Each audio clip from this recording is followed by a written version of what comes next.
I'm Gretchen Vance, 54, and I built a real estate empire from the ground up after my husband passed away, turning grief into a portfolio worth millions. My home is my fortress, a sprawling modern estate on the coast that I designed to be a sanctuary of silence and order. That silence was shattered on a rainy Tuesday night when my doorbell rang incessantly, echoing through the high ceilings of my marble foyer. I tightened the belt of my silk robe and opened the massive oak door to find a pitiful scene. My daughter-in-law, Chloe, was drenched, her mascara running in dark rivets down her pale cheeks. My son Liam stood behind her, holding an umbrella over her head but getting soaked himself. He wouldn't meet my eyes. He stared intently at the wet pavement, his shoulders hunched in a way that screamed defeat. Chloe threw herself into my arms before I could even say hello. She smelled of rain and that cloying, sweet perfume she always wore too much of.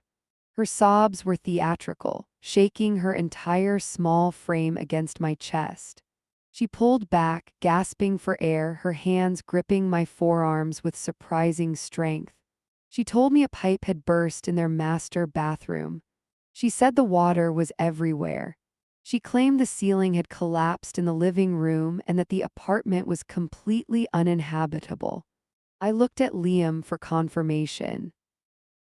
He finally glanced up, his eyes filled with a mixture of exhaustion and something else I couldn't quite place.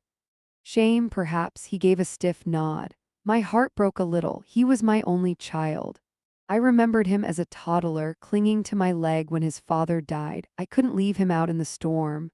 I stepped back and gestured for them to enter. I told them they could stay.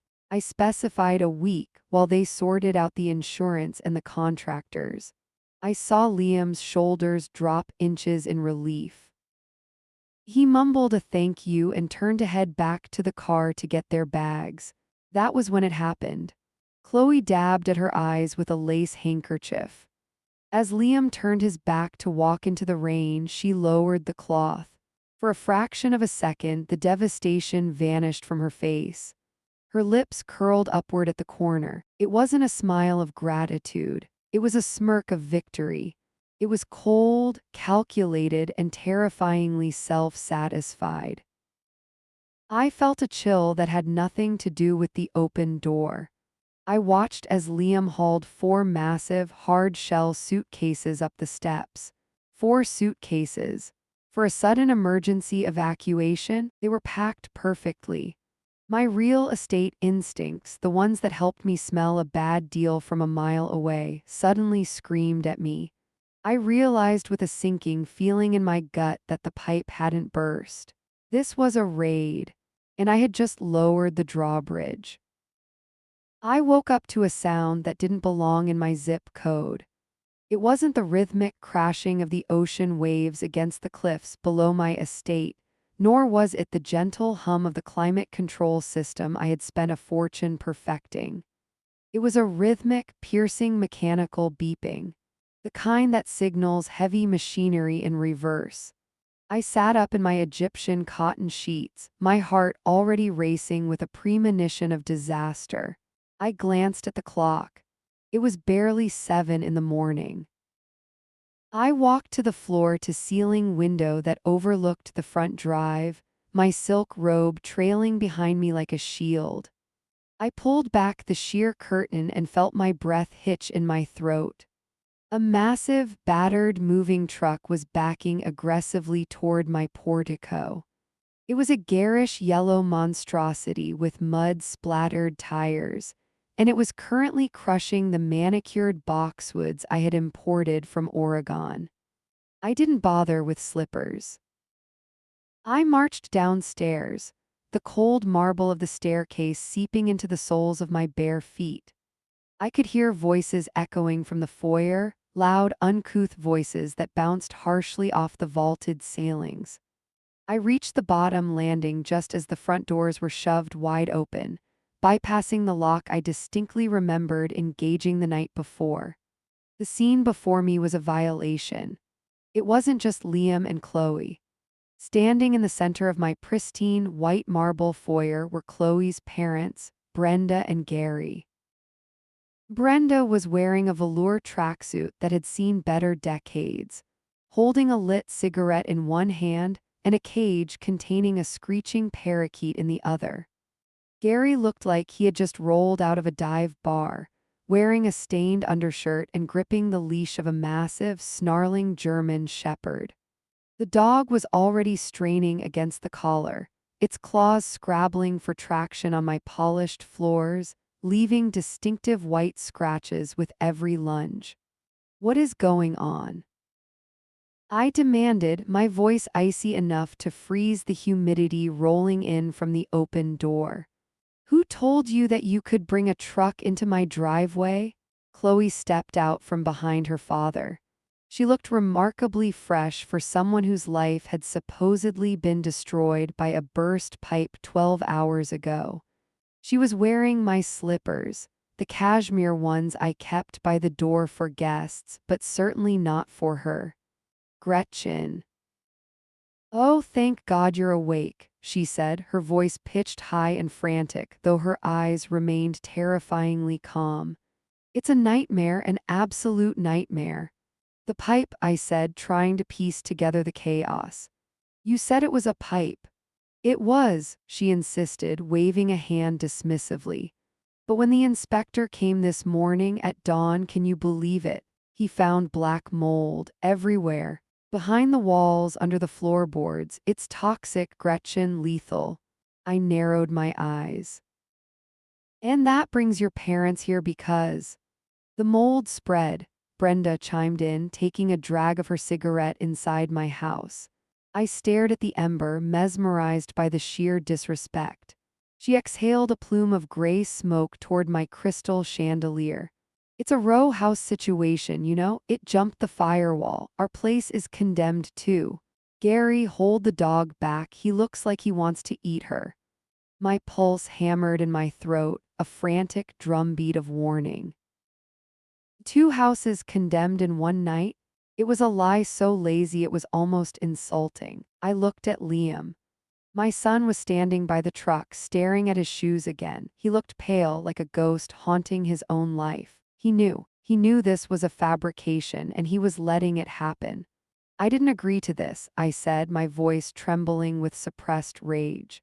"I agreed to let you and Liam stay for a week. I did not agree to a kennel, a smoker, and a moving van. Where are we supposed to go?" Chloe wailed, her eyes instantly filling with those weaponized tears. "My parents are elderly, Gretchen. You can't throw them on the street. That dog is Gary's emotional support animal. He has anxiety." The dog let out a guttural bark that shook the window panes. Gary yanked the leash and the beast shook its head, sending a rope of thick saliva flying across the room. It landed with a wet slap on the antique mirror I had purchased in Paris. I felt physically ill. My stomach turned over. "Just for a few days," Liam mumbled from the doorway, finally speaking up. "Just until we find a rental, Mom, please." Before I could answer, Gary turned and whistled to 2 men in the truck. "All right, boys, bring in the big stuff." I watched in horror as 2 movers hoisted a sofa off the ramp. It was hideous. It was a massive, overstuffed sectional covered in a floral print that looked like a rash. It was stained, sagging, and smelled faintly of mildew even from 20 feet away. "No," I said, stepping forward, my hand raised. "Absolutely not. That furniture is not coming into this house. We can't leave it in the rain," Brenda snapped, pushing past me to ash her cigarette in one of my decorative ceramic bowls. "It's a vintage piece. It's been in the family for years." "I don't care if it belonged to the Queen of England," I hissed. "My home is not a storage unit for garbage." "It's not garbage," Chloe shrieked, dropping the act of the victim and baring her teeth. "It's my inheritance. We're just going to put it in the great room. There's plenty of space since you barely have any furniture in there anyway. It's too cold, Gretchen. We're just making it cozy." They didn't wait for my permission. The movers grunted and shoved past me, the corner of the floral sofa scraping against the mahogany door frame with a sound like a scream. I saw the wood chip. A jagged splinter of dark wood fell to the floor. I stood there, frozen. My sanctuary was being invaded. My fortress of silence was being dismantled piece by piece.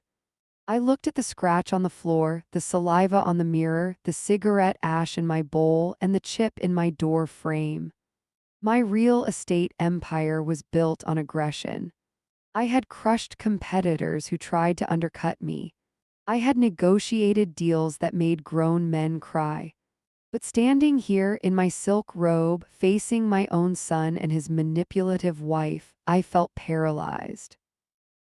If I kicked them out now, with the toxic mold story and the elderly parents angle, Chloe would paint me as a monster to everyone in town. She would alienate Liam from me forever. I could see it in her eyes. She was daring me to do it. She wanted the fight. She wanted to play the victim. I took a deep breath, inhaling the scent of stale tobacco and wet dog. I unclenched my fists. "Fine," I said, my voice dangerously quiet. "Put it in the great room." Chloe smirked. It was the same expression she had worn the night before, but bolder now. "Thanks, Mom," she said, the word dripping with sarcasm. "We'll try to stay out of your hair." I turned on my heel and walked back toward the stairs, stepping over a muddy boot print on the first riser. I didn't retreat to hide. I retreated to plan. As I climbed the stairs, the sound of the floral sofa hitting my hardwood floor echoed through the house like a gavel sealing a death sentence. They thought they had won.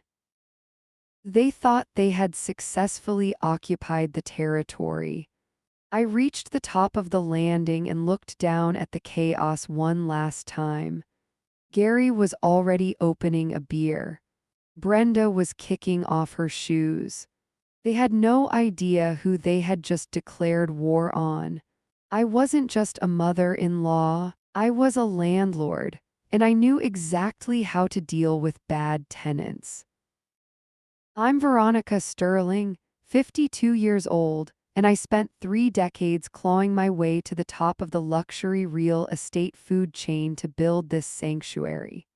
They say it takes 21 days to form a habit, but it only took 48 hours for my daughter-in-law and her feral family to dismantle my life.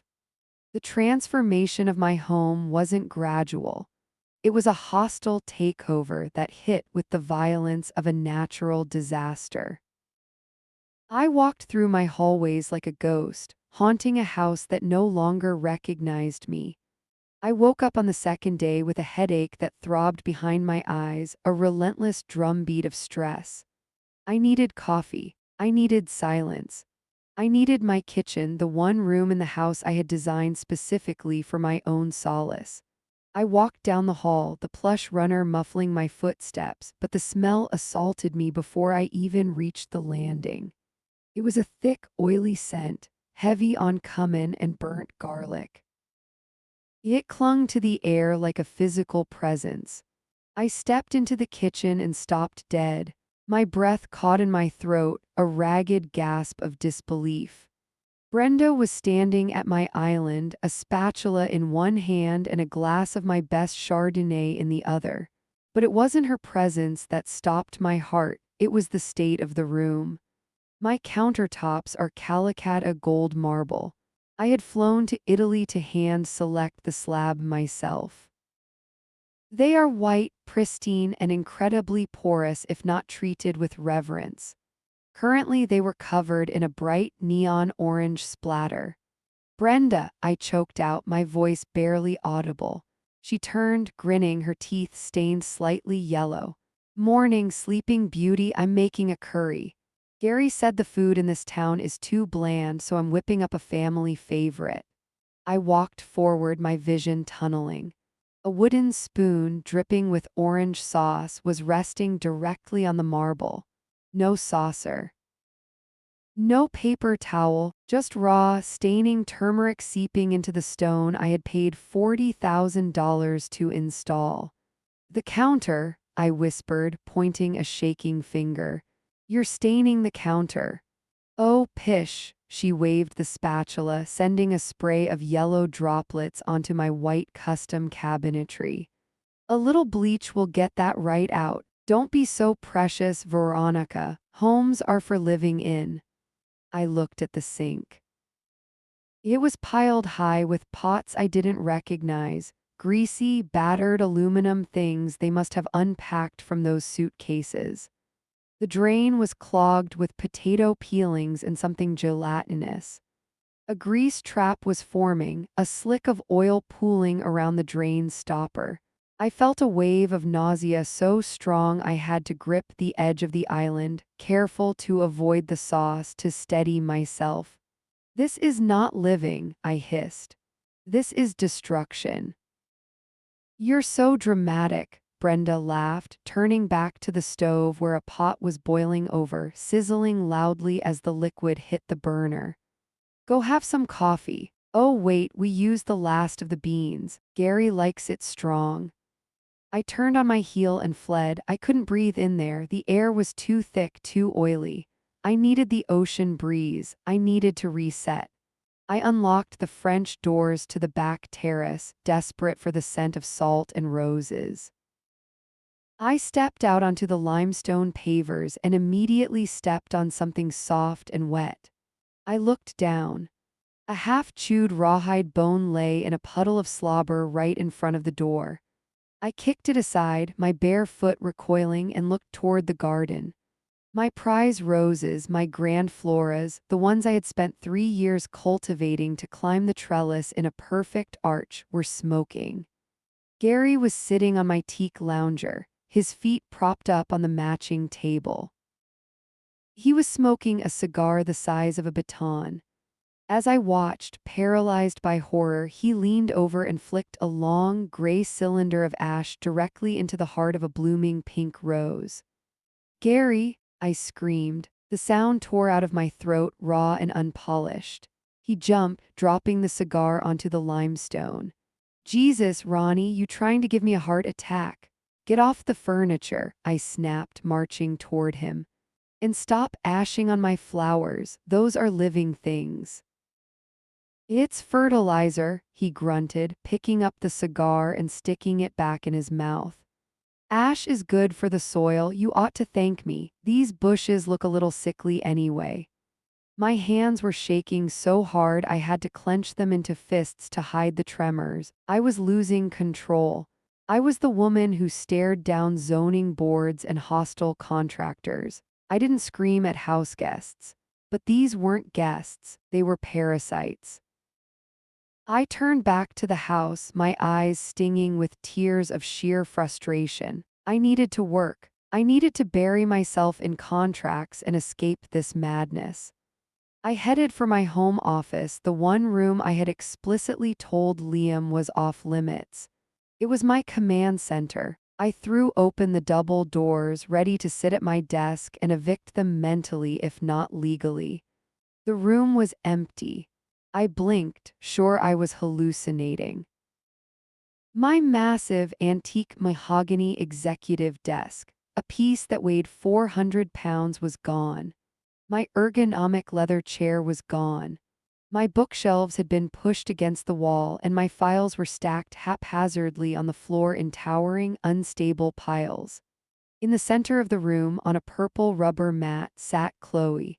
She was in a lotus position, wearing designer leggings, her eyes closed. "Where is my desk?" I asked. My voice was dangerously low. It was the voice I used right before I fired someone. Chloe opened one eye. "Oh, hey Gretchen, I moved it." "You moved it?" "Well, Liam and the movers helped. It was blocking the Kai," she said, unfolding her legs and standing up. "I need a space for my yoga studio. I can't be centered in that chaotic living room with the dog and my dad. I need tranquility to process the trauma of losing our home." "This is my office," I said, stepping over a stack of escrow files that had been tossed on the floor like trash. "I run a company from this room." "But you can work from the kitchen table, right?" Chloe smiled, a sweet, poisonous expression. Family sticks together, Gretchen. We all have to make sacrifices. I sacrificed my entire house. You can sacrifice a desk for a few weeks. Where is it? I demanded. The garage, she shrugged. It's fine. We put a tarp over it. I looked at the floor where the desk had stood. There were deep, jagged gouges in the hardwood where they had dragged it. They hadn't even lifted it. They had dragged a 400-pound antique across my hand-scraped oak floors. I looked at Chloe. She was challenging me. She was daring me to blow up. If I screamed, if I threw her out, she would run to Liam crying about how cruel I was to a displaced, pregnant, adjacent woman. She would weaponize my anger. My skin felt too tight for my body. It was a physical sensation, like I was expanding, swelling with a pressure that had nowhere to go. The disrespect wasn't just an emotion anymore. It was a physical weight pressing down on my shoulders, crushing my lungs. Enjoy your yoga, I said. The words tasted like bile. I walked out and closed the doors gently, too gently. I went upstairs to my bathroom and locked the door. I stared at myself in the mirror. My pupils were dilated. My chest was flushed red. They had taken my kitchen. They had taken my garden. They had taken my office. They thought they had broken me. They thought that by invading my space, they had conquered my spirit. I turned on the faucet, letting the cold water run over my wrists to cool my racing pulse. Chloe was right about one thing. Family sticks together, but she had forgotten the other side of that coin. A landlord protects her investment. I dried my hands on a towel, the fabric soft against my skin. The panic was receding, replaced by a cold, hard clarity. They wanted to play house? Fine. But they had forgotten whose name was on the deed. I wasn't going to scream anymore. I wasn't going to fight them on their level. I looked at my reflection and finally smiled. It wasn't a nice smile. If they wanted to live here, they were going to have to live by the lease. And I was about to draft the most draconian set of house rules this family had ever seen. I'm Alara Vance, 54 years old, and I am the founder of a boutique commercial architecture firm that reshaped the skyline of this city. I don't lose things. My life is cataloged, indexed, and color-coded. So when I couldn't find my checkbook to pay the pool maintenance crew, who were currently fishing Gary's cigar butts out of my skimmers, I knew exactly where it was. It wasn't in my office because my office was currently occupied by Chloe's spiritual realignment yoga mats. It was in the antique cherrywood nightstand in the guest suite, left there from when I was checking the inventory before the invasion began. The house was mercifully quiet. Gary and Brenda had taken their chaos to the local outlet mall, and Liam had taken Chloe to a prenatal massage, despite her being only 6 weeks pregnant. I walked down the East Wing hallway. The silence felt fragile, like it could shatter at any moment. I reached the door to the guest suite, my favorite room, usually reserved for visiting dignitaries or my oldest friends, and pushed it open. The smell hit me first. It was a cloying mix of patchouli oil and unwashed laundry. I stepped inside and felt my lip curl. The room looked like a dorm room after finals week. There were wet towels flung over my silk upholstered armchair. A half-eaten bag of spicy chips sat open on the bedspread, dusting the Egyptian cotton with red powder.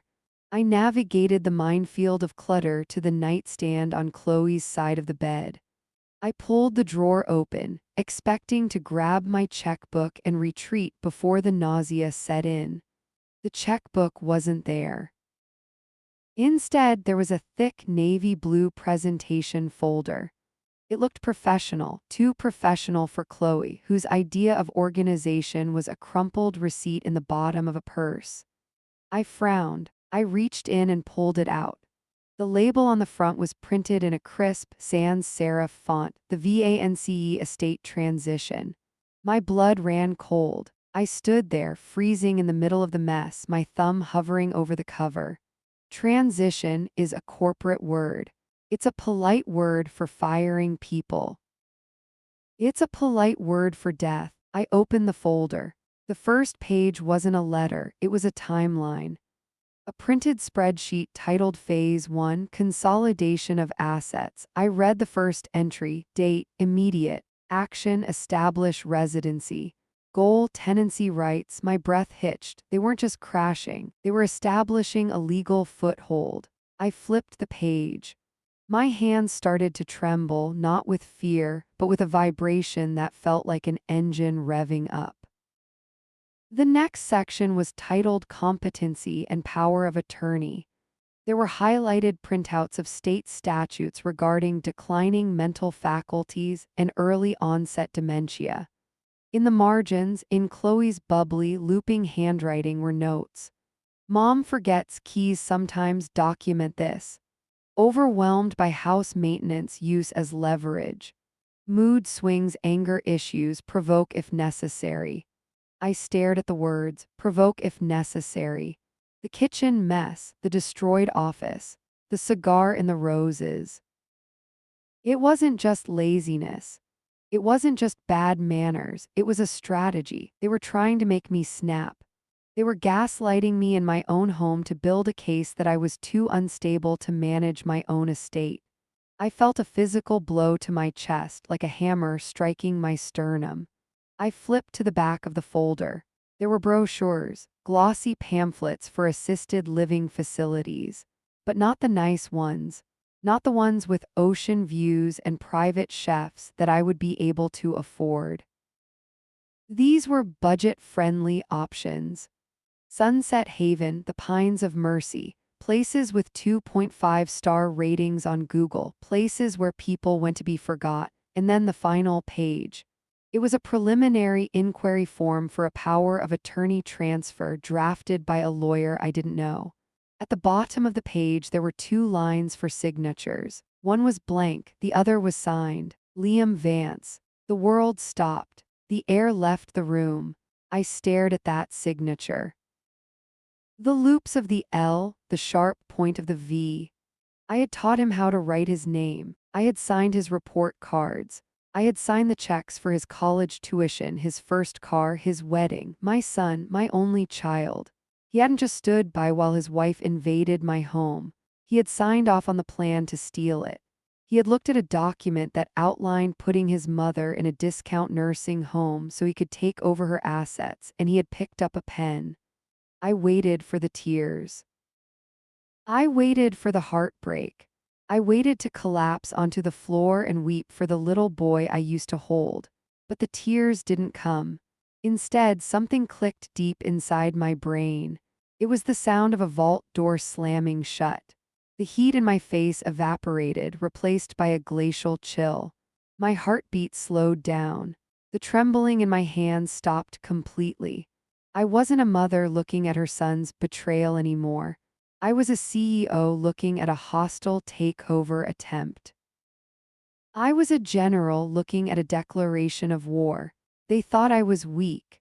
They thought I was a lonely, aging woman desperate for family connection. They thought I would roll over and die just to keep them close. I pulled my phone out of my pocket. My movements were precise, mechanical. I photographed every single page of the dossier. I took close-ups of the handwritten notes. I took a high-resolution photo of Liam's signature. I carefully placed the papers back in the exact order I found them.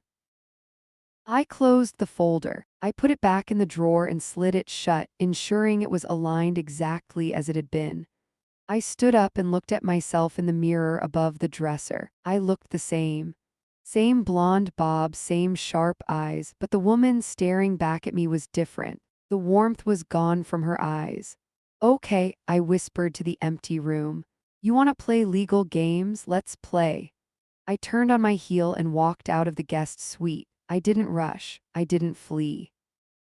I walked with the steady, rhythmic gait of a predator patrolling its territory. I went downstairs to the kitchen. The neon orange stain was still on the marble. The dirty pots were still in the sink. I picked up the phone and dialed my lawyer Marcus. He's expensive, ruthless, and hates everyone except me. Marcus, I said, my voice steady as a flat line. It's Alara. I need you to open a new file. Code name eviction. And I need a private investigator, tonight. They weren't guests anymore. They were scavengers. And they had just made the mistake of trying to eat the lion while she was still awake. I'm Alara Vance, 54 years old, the architect who designed the city's municipal courthouse, and I just realized my own son is plotting to have me committed to a nursing home so he can steal my life. The front door opened 3 hours later. I was sitting in the living room, a glass of Pinot Noir in my hand. I wasn't drinking it. I was just holding it, using the condensation on the glass to ground myself. The cold moisture against my fingertips was the only thing keeping me from grabbing the fireplace poker and shattering every window in the room. "We're back," Chloe's voice trilled from the foyer. "Did you cool off, Alara?" I heard the rustle of bags. The smell of greasy fast food wafted in, overpowering the scent of my fresh lilies. Liam walked in first, looking sheepish, followed by Chloe, who looked triumphant. Gary and Brenda trailed behind them, looking like they owned the place. My heart hammered against my ribs like a trapped bird.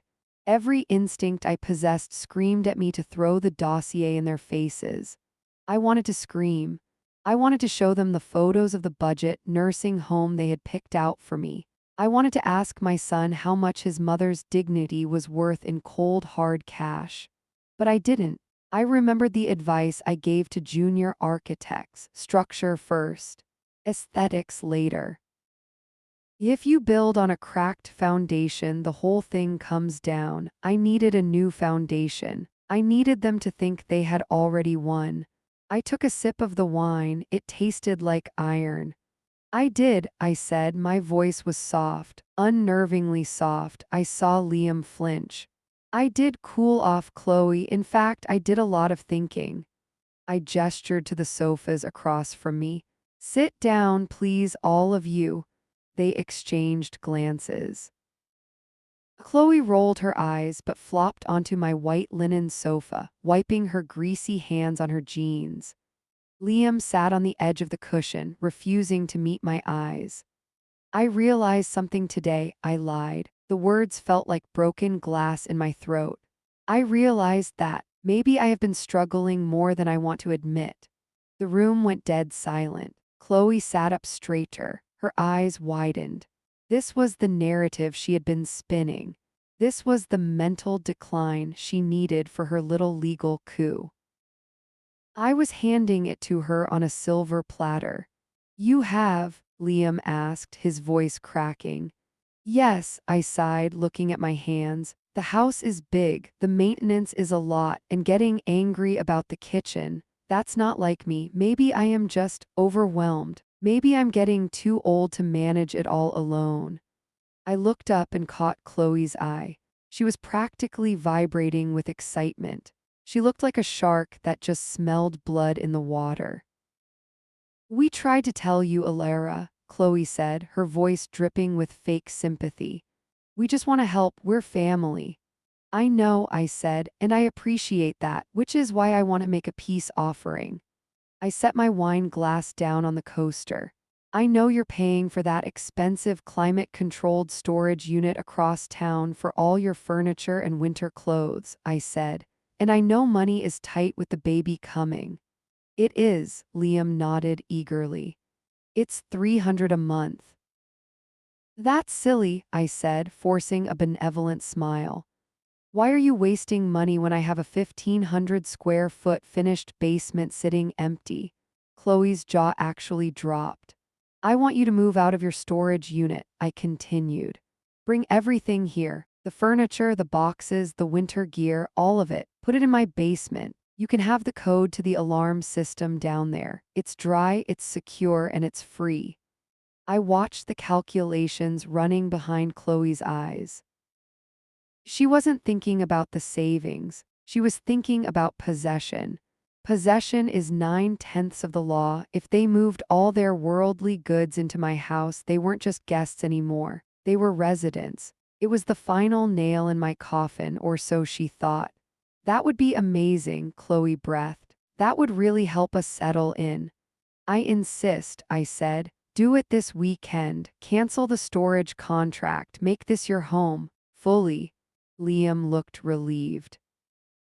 He smiled at me, a genuine, boyish smile that almost broke my heart again. He thought I was capitulating. He thought his mother was finally rolling over to be the doormat he needed.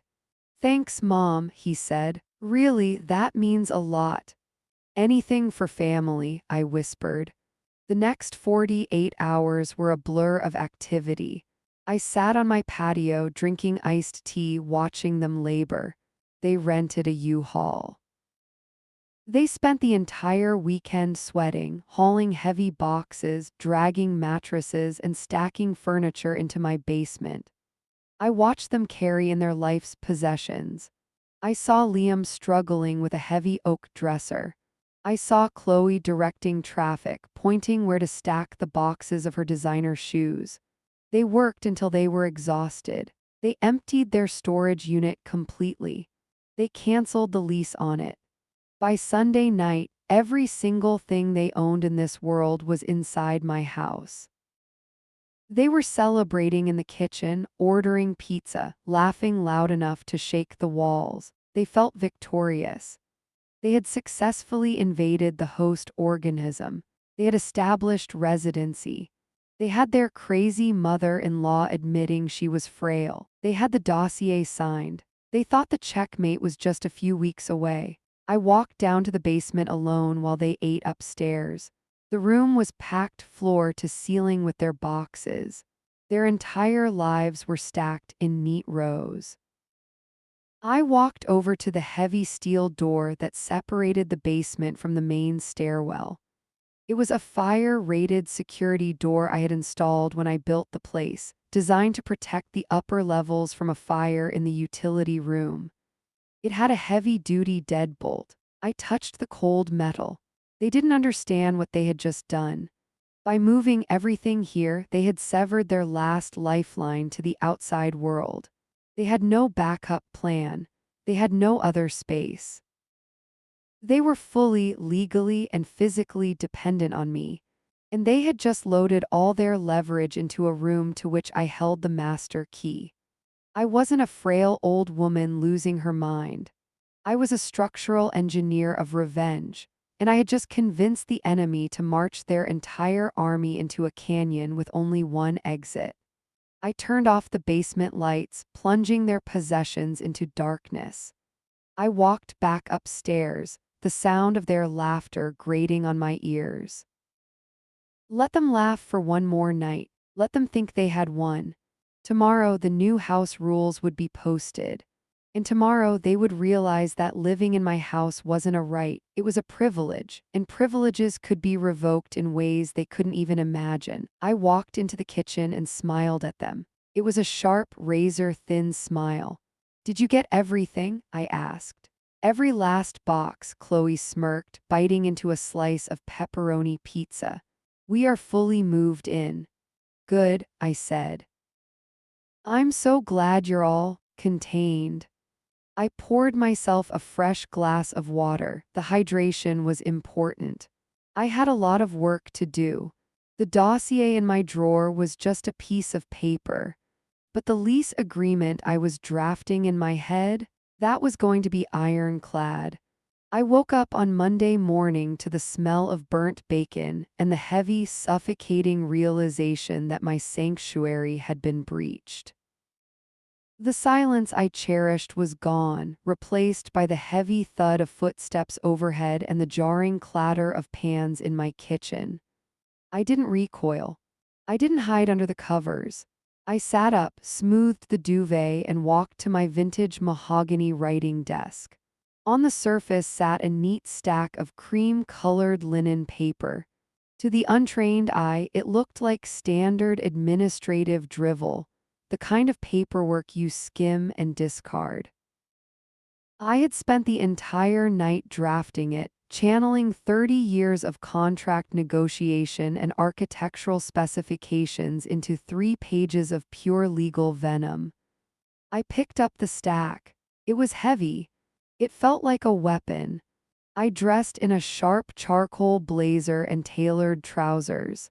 I applied my lipstick, a shade of red that looked like a warning sign, and marched downstairs. The kitchen was a war zone. Gary was sitting at the island in his undershirt, scratching his stomach with a fork while grease popped from the skillet onto my granite countertops. Brenda was digging through my pantry, complaining loudly about the lack of normal cereal. Chloe was scrolling on her phone, her feet propped up on the chair next to her, while Liam looked frantically for a clean mug in the dishwasher I knew hadn't been run. "Good morning," I said. My voice cut through the grease-filled air like a scalpel. They all froze. Gary wiped his mouth with the back of his hand. "Morning, Alara, we're making breakfast. Want some?" He gestured to a plate of blackened bacon strips that looked more like charcoal briquettes. "I've eaten," I lied. I placed the stack of papers on the island right next to Gary's elbow. I set a heavy, gold-plated fountain pen on top of them. The clack of the metal against the stone made Chloe look up from her screen. "What's this?" Chloe asked, eyeing the fancy paper with suspicion. "Just some housekeeping," I said, keeping my tone breezy and bureaucratic. "Since you moved all your possessions into the basement yesterday, I called my insurance broker. He said that because you aren't on the deed, the homeowner's policy won't cover your belongings in the event of a flood, fire, or theft." I saw Liam's eyes widen. "Oh, that's not good. We have everything down there." "Exactly," I nodded, feigning concern. "So he faxed over these waivers.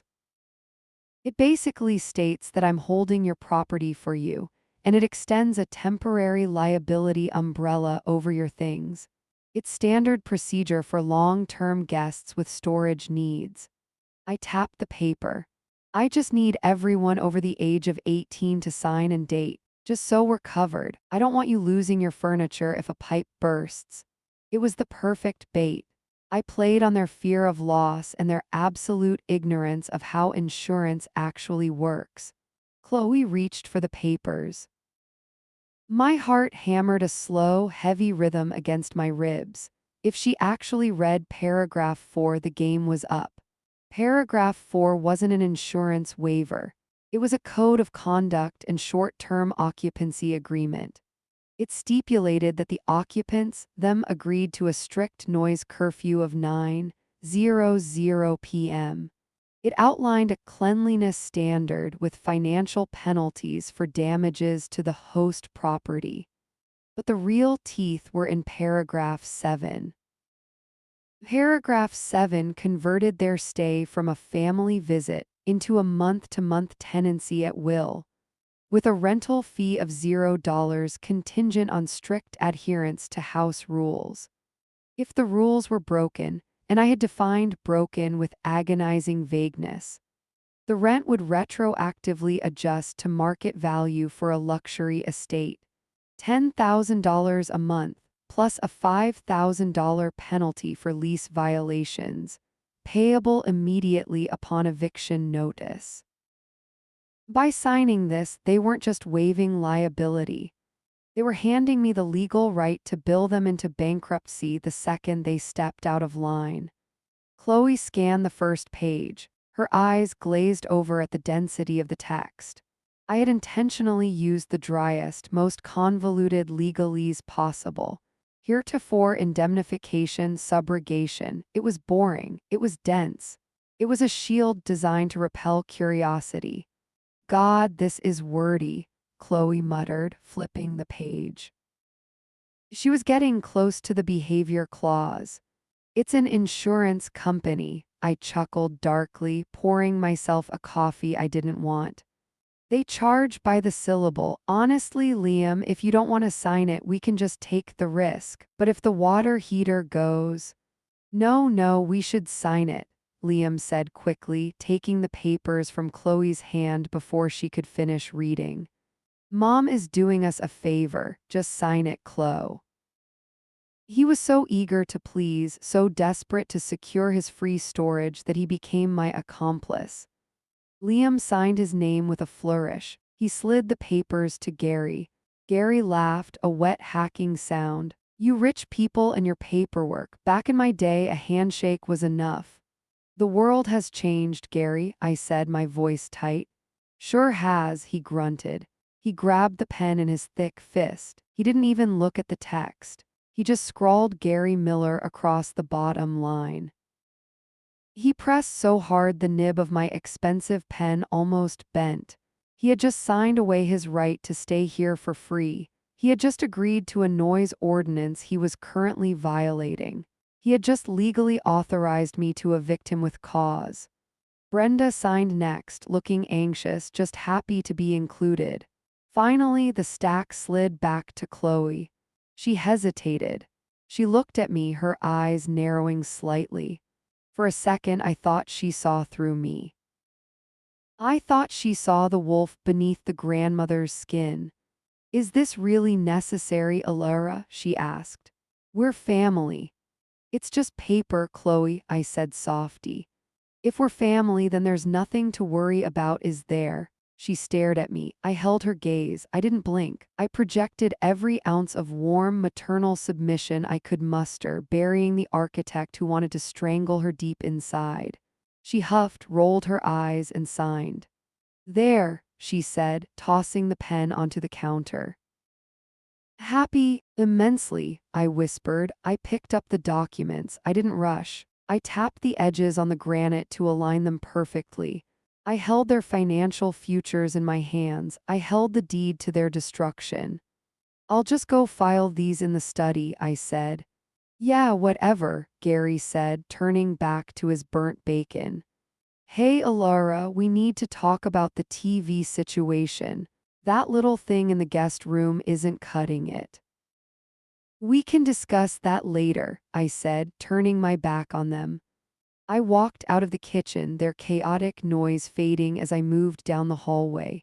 My steps were silent on the hardwood. I entered my study and closed the door. I turned the lock. I sat at my desk and pulled out a heavy binder labeled Household Records. I punched holes in the signed documents, crunch, crunch, crunch, and snapped them into the rings. Then I pulled out a fresh sheet of paper. I picked up my phone and opened the calendar app. I looked at the date. The lease was active immediately. I checked the time, 9:15 a.m. I could hear Gary shouting at the television in the other room, strike one. I wasn't just a mother-in-law anymore. I was a landlord, and I was about to be the worst landlord they had ever encountered. I picked up the pen they had just used to sign their own warrants and wrote a single line on my notepad. Phase 1 complete. The trap was set, the teeth were sharp, and the prey was already chewing on the bait. I'm Alara Vance, 58 years old, and I have designed maximum security wings for private museums that are easier to breach than my patience is right now. I waited exactly 24 hours after the ink dried on the insurance waivers to initiate the next phase of my reclamation project. I sat in my study, the heavy oak door locked against the morning chaos, and dialed a number I hadn't used since the construction of the West Wing. Marcus, I said when he answered. It's Alara. How quickly can you get a crew out here to condemn some plumbing? Marcus laughed. He knew me. He knew my house. He knew that my copper piping was pristine. But he also knew I paid in cash and I paid immediately. What do you need, Alara? I need a critical failure simulation, I said, my voice dropping to a conspiratorial whisper. I need the main water feed to the guest wing and the second floor risers capped, today, indefinitely, and I need it to look like a catastrophe. By noon, 2 vans were in the driveway. Men in heavy boots were dragging industrial-looking equipment through my foyer. I found the family in the living room. Gary was asleep on my Italian leather sofa, his mouth open. Chloe was painting her toenails on my coffee table. No towel, just acetone fumes eating into the varnish of a table worth more than her car. Listen up, I said, clapping my hands sharply. Gary snorted awake. Chloe smeared pink polish on her big toe. What is it now? Chloe snapped, capping the bottle. We're trying to relax. There is an emergency, I said, my face a mask of tragic concern. The contractors just found a micro fracture in the main waste line. It's leaking sewage into the subflooring of the guest wing. Brenda dropped her knitting. Sewage, oh God. Exactly, I said. It's a biohazard. I've had to authorize an immediate shutdown of all water to the east side of the house to prevent the foundation from rotting out. Liam stood up looking panicked. So, the bathroom, the shower, gone, I said. Dry as a bone, for the foreseeable future. It could take weeks to source the parts. These are vintage fixtures, Liam. You can't just buy them at Home Depot. Where are we supposed to pee? Gary demanded, struggling to sit up. The pool house, I said simply. I pointed out the French doors to the backyard. The pool house was a good 100 yards away, located at the very bottom of the sloping lawn. The pool house has a functional half bath and a cold water shower, I explained. It's on a separate septic loop. You'll have to use that. But it's raining, Chloe whined, looking out the window. The sky was a bruised purple and rain was lashing against the glass in sheets. It was a torrential downpour, the kind that soaks you to the bone in seconds. I know, I sighed. It's terrible timing. I'm suffering too. I've had to move my own bed into the library. This was technically true, but contextually false. I had moved my plush, king-sized mattress into the library on the ground floor. The library featured a cozy fireplace and, crucially, a private en-suite bathroom that I had renovated 3 years ago. It was on the safe plumbing loop. I was moving into a 5-star hotel suite within my own home. They were moving into a refugee camp. Well, can't we use the library bathroom? Chloe asked, narrowing her eyes. Absolutely not, I said, clutching my pearls metaphorically. The liability, Chloe, remember the papers you signed. The insurance waiver strictly prohibits communal use of sensitive zones during a structural crisis. If you slip on my marble tile, the insurance is void. I can't risk it. I walked away before they could argue. I spent the afternoon setting up my sanctuary. I made my bed with fresh Egyptian cotton sheets. I lit a cedarwood candle. I verified that my shower was producing steaming, high-pressure hot water. Then I sat by the window and watched. Nature was my accomplice. The rain intensified. I saw the back door open. Brenda stepped out, holding a flimsy newspaper over her head. She took 3 steps and the wind whipped the paper out of her hand. She trudged across the sodden lawn, her shoulders hunched, mud splashing up the back of her calves. I took a sip of hot tea. The warmth spread through my chest. 10 minutes later, Gary made the run. He didn't even try to run. He just waddled through the downpour, cursing loudly enough for me to hear him through the double-paned glass. It was petty. It was cruel. It was absolutely delicious. But the water was only the first clamp. The second was the food. I had noticed the grocery bill had tripled in 4 days. They were eating like locusts, steaks, imported cheeses, my vintage wine. They treated my kitchen like an all-inclusive resort. That ended at 4:00 p.m. I had a locksmith install a commercial-grade biometric scanner on the pantry door. It wasn't subtle. It was a heavy, brushed steel box with a glowing red eye, bolted right onto the refined woodwork. I also cleared the fridge. I moved everything, the prosciutto, the organic eggs, the truffle butter, into the mini fridge in the library. When Chloe came into the kitchen at 5:30 p.m., starving for a snack, she found an empty refrigerator and a locked pantry. I was watching on the security feed from my iPad in the library. I saw her pull on the pantry handle. Locked. She frowned. She pulled again, harder, rattling the door in its frame. Then she saw the scanner. She stared at it for a long moment, her brain trying to process the escalation. She typed a code into the keypad, probably 1234, beep beep buzz, access denied. She tried again. 0000, beep beep buzz. I saw the frustration rising in her posture, her shoulders tensed. She kicked the bottom of the door, then she looked up at the camera. She knew I was watching. She glared right into the lens and I zoomed in. Her face was turning a deep, angry purple, a vein throbbing in her forehead. She looked like a toddler denied candy but dangerous.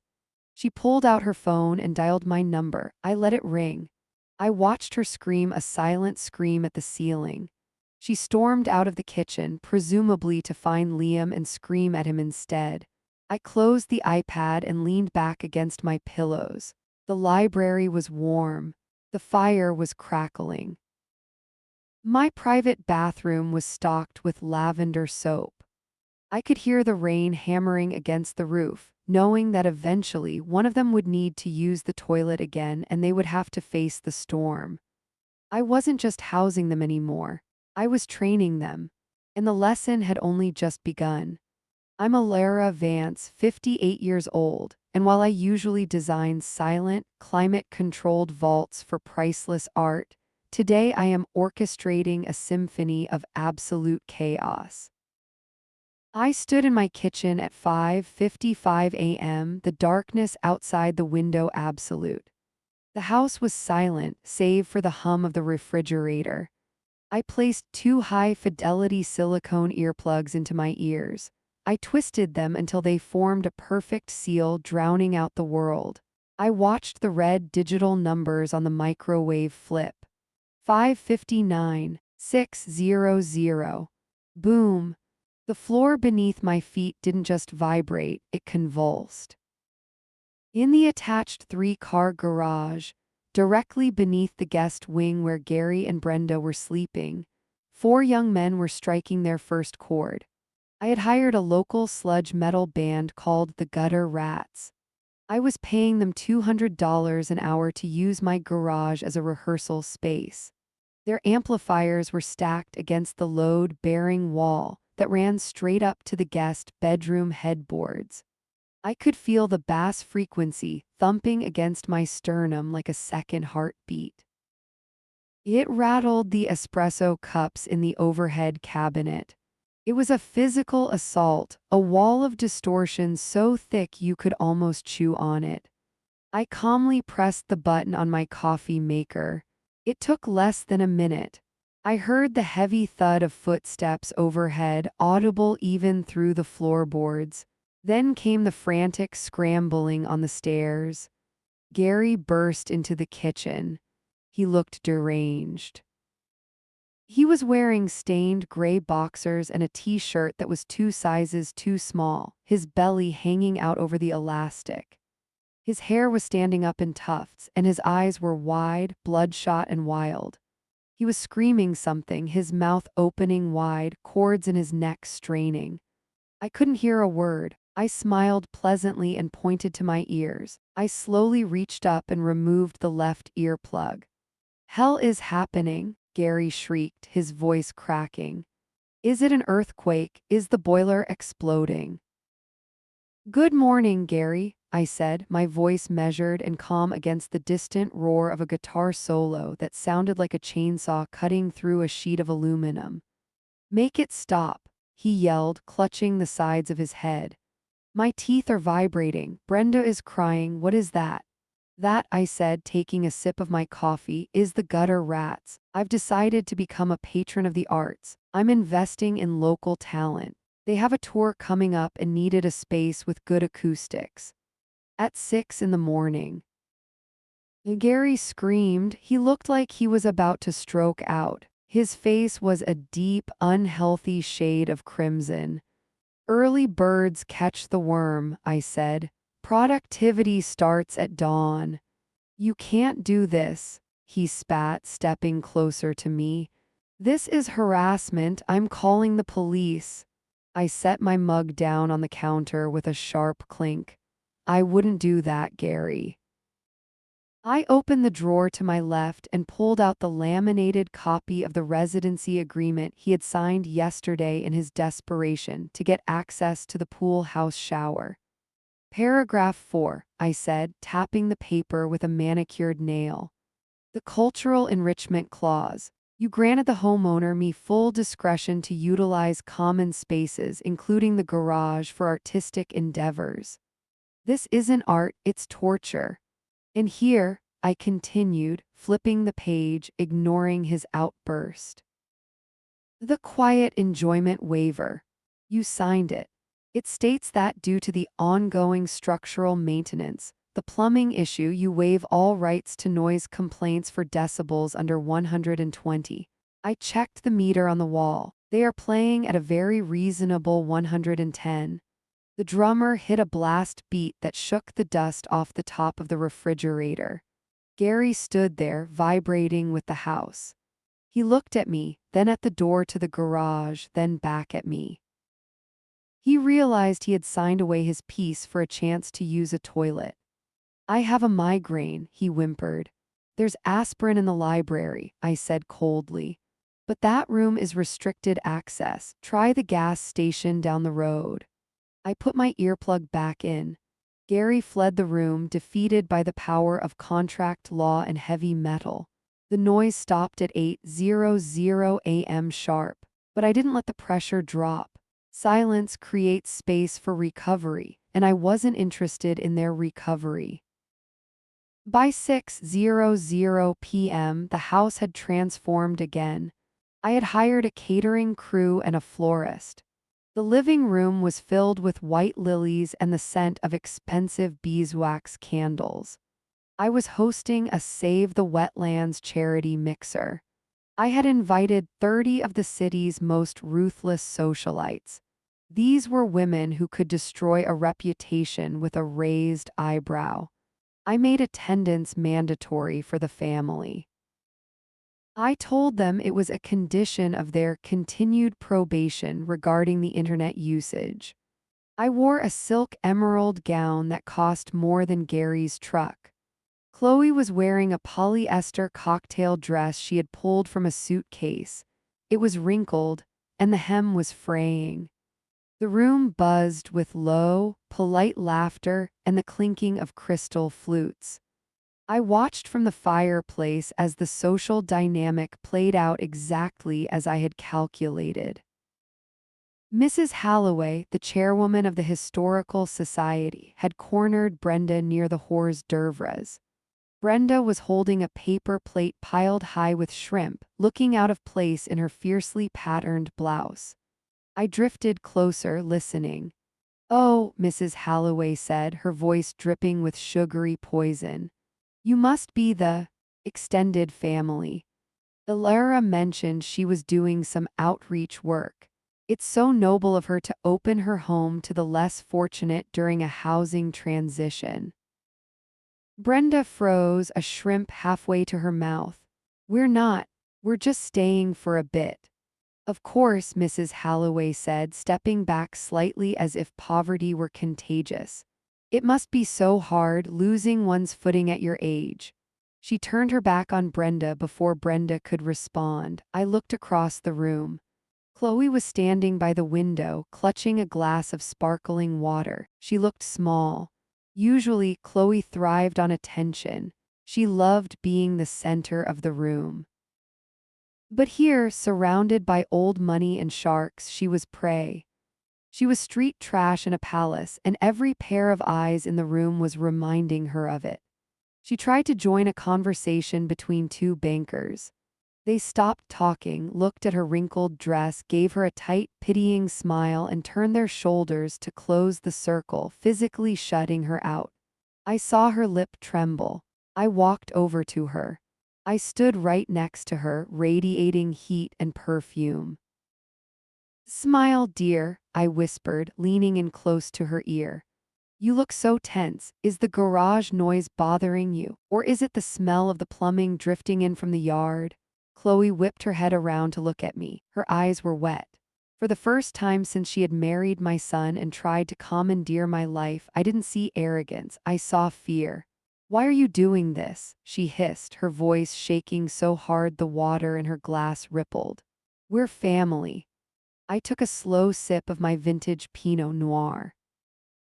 I'm just living in my house, Chloe, I said, my voice smooth as glass. You're the one who insisted on being part of it. This is my life, this is my rhythm. If you can't keep the beat, maybe you shouldn't be on the stage. I patted her arm, feeling the tension in her muscles. She was rigid, she was about to snap. Enjoy the party, I said. Breakfast is at 6. The band is trying a new set list tomorrow, double bass. I walked away, leaving her standing alone in the crowd, drowning in the noise and the fury of a life she was never meant to have. I'm Alara Vance, 58 years old, and tonight I am not just a designer of high-security vaults. I am the executioner of my own family tree. The air in the ballroom smelled of white truffles, expensive perfume, and the crisp, metallic scent of impending doom. I stood at the top of the grand staircase, my hand resting lightly on the mahogany banister. Below me, 200 of the city's most influential power players mingled under the light of 3 crystal chandeliers. This was my annual fall gala. It was the event of the season. A ticket here cost $5,000 and the waiting list was 3 years long. And there, in the center of the room, was the infection I was about to excise. Chloe was wearing a gold sequin dress that was far too tight across the bust. She was laughing loudly at a joke made by the mayor, throwing her head back in a performance of gaiety that made my teeth ache. She looked manic. She thought she had won. She thought that because she had survived the heavy metal wake-up calls and the humiliating save the wetlands mixer, she had earned her place in my world. She thought the war was over. She didn't realize she was standing on a trapdoor. I descended the stairs. The fabric of my midnight blue velvet gown whispered against the steps. The crowd parted for me. I saw respect in their eyes. I saw fear. Alara, the mayor said, beaming as I approached. Exquisite as always, and your guests, they are certainly lively. He gestured to where Gary and Brenda were hovering near the raw bar. Gary was wearing a tuxedo that I suspected was a rental. The sleeves were too short, revealing a distracting amount of hairy wrist. He was currently stuffing 3 jumbo prawns into his mouth at once. Brenda was clutching a glass of red wine with a white-knuckle grip, her eyes darting around the room like a trapped animal. They are leaving a mark, aren't they? I said, my voice smooth. Chloe stepped forward, looping her arm through mine. I felt her clammy skin against my elbow. She was staking her claim. We're just so happy to be here, Alara, Chloe said, her voice pitched an octave too high. Mom and Dad are loving the estate. It's really brought us all closer. She squeezed my arm. It was a threat. She was telling me I am here and I am not going anywhere. I smiled at her. It was the smile of a shark sensing blood in the water. I'm glad you feel that way, Chloe, I said, because I have a surprise for you, for all of you. I gently extricated my arm from hers and walked toward the stage. I nodded to the band leader. He was a professional. I paid him enough to read my micro-expressions. He cut the jazz standard mid-measure. The silence that fell over the room was instant and heavy. 200 faces turned toward me. The only sound was the clinking of Gary dropping a prawn tail onto a porcelain plate. I adjusted the microphone stand. The feedback whined for a split second, a sharp, piercing sound that made everyone flinch. Good evening, I said. My voice boomed through the speakers, clear and authoritative. Thank you all for coming. I scanned the room. I locked eyes with Chloe. She was smiling nervously, expecting a toast. She probably thought I was going to announce her pregnancy or some other banality she could leverage for social clout. Tonight is about security, I continued. As you know, my life's work is protecting what is valuable, keeping the precious safe from the parasitic. I saw Chloe's smile falter. Recently, my son and his wife's family moved into my home. They have taught me a great deal about the vulnerabilities in my own systems. I gestured to them. Chloe, Gary, Brenda, please step forward. The spotlight swung. It hit them with the force of a physical blow. They were blinded, blinking in the harsh white light. The crowd pulled back, leaving them isolated in a circle of empty floor. They looked confused. Gary wiped cocktail sauce off his lip. Chloe offered a shaky wave to the crowd. They signed a residency agreement with me earlier this week, I said to the room. A standard contract to ensure mutual respect. I reached into the podium and pulled out a manila envelope. However, I said, my voice dropping to a register of pure ice, contracts are only as good as the people who sign them. I snapped my fingers. From the service entrance, 3 men walked in. They were not waiters, they were not guests. They were large, dressed in cheap, ill-fitting gray suits, and they carried clipboards, the process servers. They marched across the ballroom floor, their heavy shoes thudding against the marble. The crowd parted instantly, recognizing the energy of legal violence. The lead server walked straight up to Gary. "Gary Thompson?" the man asked, his voice flat. Yeah," Gary said, holding a half-eaten crab claw. "You have been served." He shoved a thick stack of papers into Gary's chest. Gary instinctively grabbed them, dropping the crab claw onto the pristine floor. "What is this?" Gary sputtered. "Eviction notice," I said into the microphone. My voice echoed off the vaulted ceiling. "For non-payment of the facility usage fees stipulated in the contract you signed to access the shower. You are currently $3,000 in arrears." Gasps rippled through the room. The socialites leaned in, their eyes glittering. This was better than opera. The second server approached Brenda. She tried to back away, bumping into a waiter holding a tray of champagne. "Brenda Thompson," the server said, handing her a matching stack. "Notice to vacate. Violation of the sanitation clause." "And Chloe," I said. Chloe stood frozen. She looked at me, her eyes wide, her mouth opening and closing like a landed fish. The third server handed her the final packet. "Violation of the pet policy," I announced to the room. "I don't have a pet," Chloe shrieked, finding her voice. The sound tore through the elegant atmosphere like a knife. "I don't have a dog." The contract defines pet as any non-contributing biological entity that creates a mess and requires constant supervision, I said calmly. "According to the addendum you didn't read, that includes your parents." The room erupted. It wasn't applause, it was a shockwave of whispers and stifled laughter. The mayor covered his mouth to hide a grin. Mrs. Halloway was openly laughing. "You can't do this," Chloe screamed. Her face was contorted, ugly and red under the spotlight. "We live here. You can't kick us out in front of everyone." "I just did," I said. "The eviction is immediate. Security will escort you off the premises now. You have 10 minutes to collect your things from the driveway. I had your bags packed while you were eating my shrimp." Chloe looked around the room, desperate for an ally. She looked at the bankers, the artists, the politicians. She saw only amusement. She saw her social climbing dreams shattering in a single high-definition moment. She realized she wasn't the guest of honor, she was the entertainment. "Alara," Gary bellowed, stepping toward the stage, shaking the papers. "I'll sue you, I'll take half this house." "Read page 12, Gary," I said into the mic. "Binding arbitration, in Switzerland, good luck affording the plane ticket." I signaled my head of security, a man named Marcus who was built like a vending machine. He stepped into the light, followed by 4 others. "Get off my stage," I whispered, though the microphone caught every syllable. Chloe let out a sound that was half sob, half scream. She threw her champagne glass at the floor where it shattered into 1,000 diamond-like shards.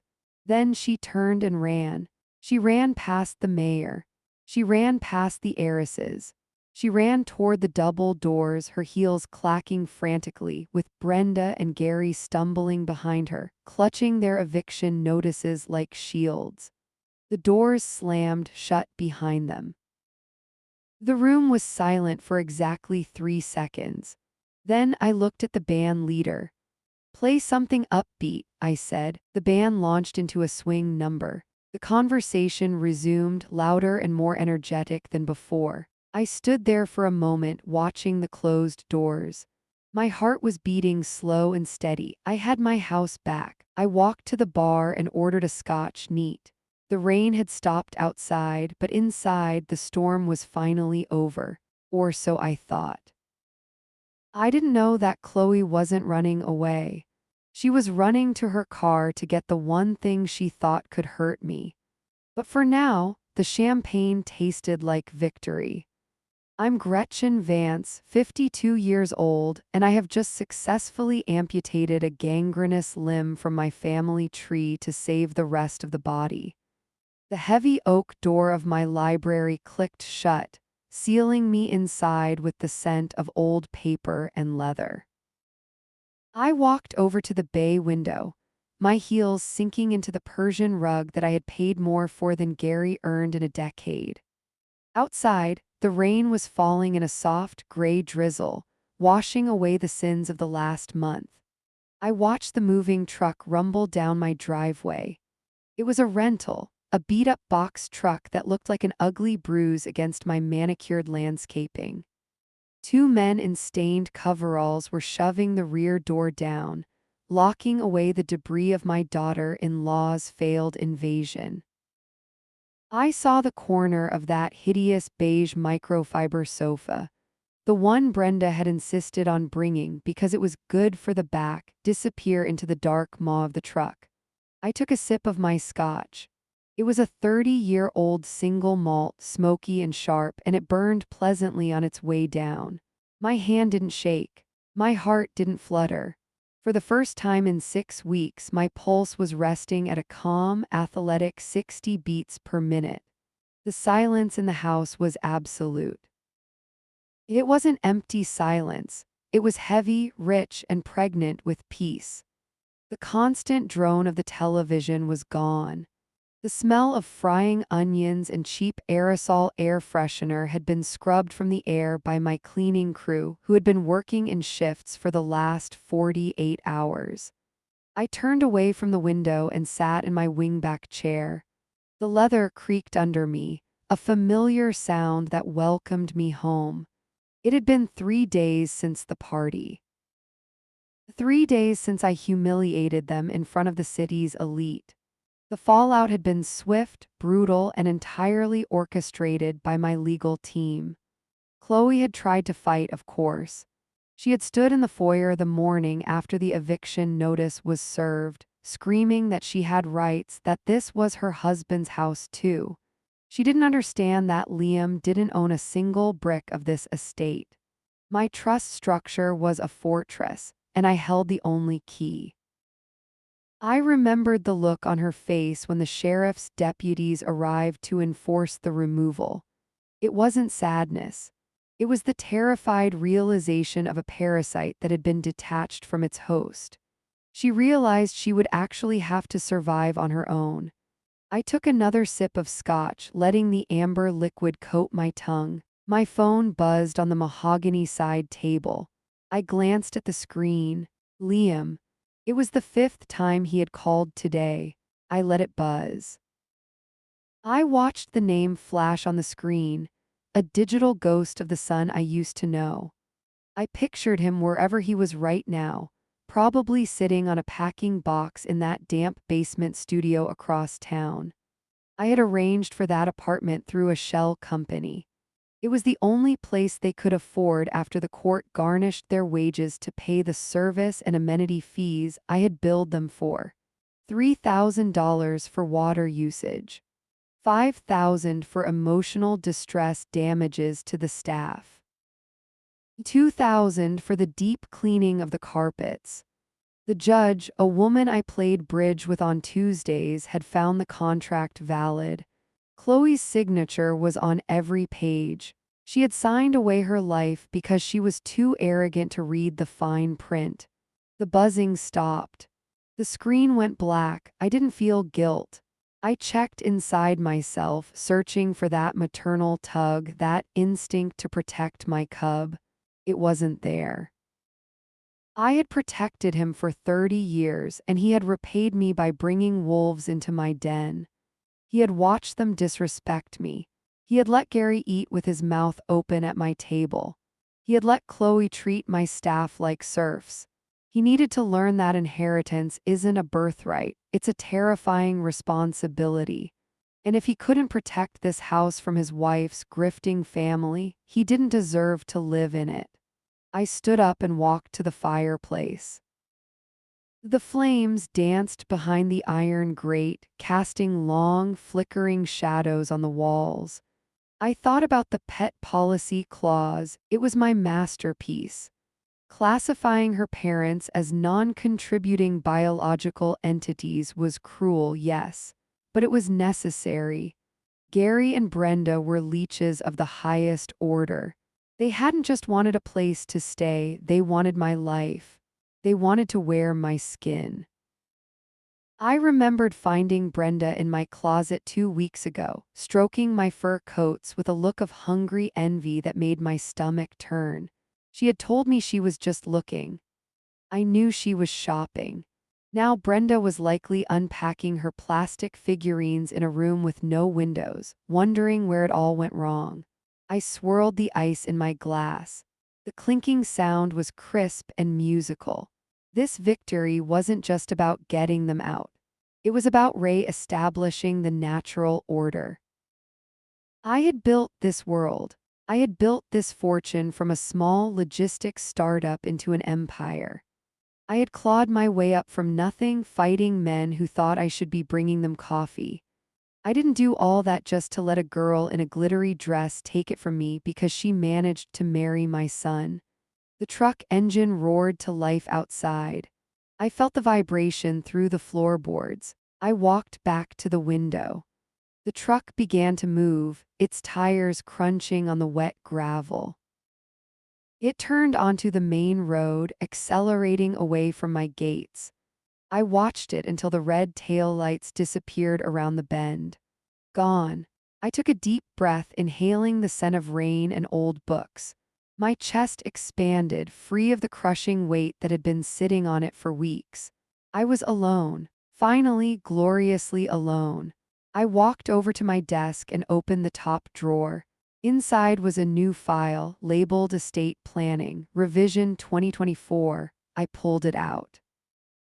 I picked up my fountain pen, the weight of the gold barrel comforting in my hand. I uncapped it. I drew a line through the section regarding Liam's unconditional access to the trust fund. I wrote a note in the margin, contingent upon review of marital status and financial independence. He would come back. I knew he would. When the reality of living with Chloe's parents in 600 square feet set in, when the romance of us against the world was replaced by the smell of Gary's cooking and Brenda's complaining, he would wake up.